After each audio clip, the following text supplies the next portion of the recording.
My fellow Americans, a short time ago, I ordered to launch precision strikes on targets of Syrian dictator Bashar al-Assad. Iran also denies that it committed an act of aggression against Israel to threaten our people. Syrian air defences reportedly shot down 8 missiles after a major airbase was struck early on Monday morning. And they understand better than anyone else the danger of this kind of adventure. Hey everybody, I'm Chad Buksam with Alternative Media Television. I want to read you guys this quote. This is coming from the Russian foreign minister. If Israel decides to carry out rocket strikes on the deployment locations of the S-300, which is a new highly advanced missile defense system that Russia is going to equip the Bashar al-Assad government with, the consequences will be catastrophic for all sides. The consequences will be catastrophic for all sides if Israel decides to strike.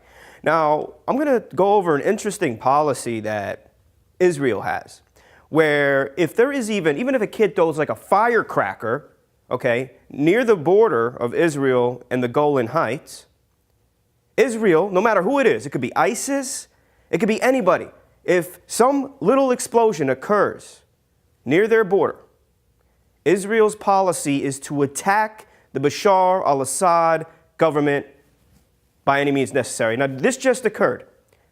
I mean, listen to this policy. And, I mean, is this going to help proceed peace? But peace is never on the table, right? Because the removal of the Bashar al-Assad government, that is what Israel wants. Now, we had a mortar strike. This area that I'm referring to could have been accidental, not deliberate. It could have came from rebels or ISIS. But right when that happened, Israel sent their fighter jets and they attacked the Syrian army. You see what's going on? And now we have Russia, again, bringing in this highly advanced missile defense system. As this policy continues, a catastrophic situation is going to occur.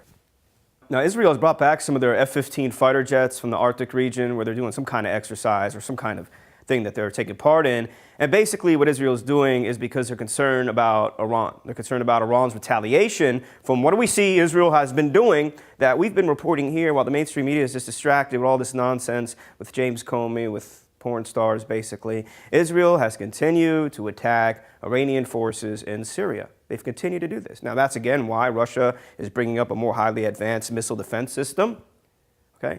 And they have brought back their fighter jets. And what, again, now, this is very concerning given the fact that the Russian foreign minister is warning of catastrophic events to occur because Israel is not going to discontinue this operation because their number one reason for having this policy where if a little firework goes off on the border, they're going to attack the Bashar al-Assad government is to escalate the situation. This is why everything is occurring, to escalate the situation. Now, you have this supposed Iranian nuclear deal, regardless how you feel about it. You have Emmanuel Macron here in America wanting Donald Trump to stay in it. But remember, Donald Trump's connection, and especially with Jared Kushner, they're like best friends with Benjamin Netanyahu.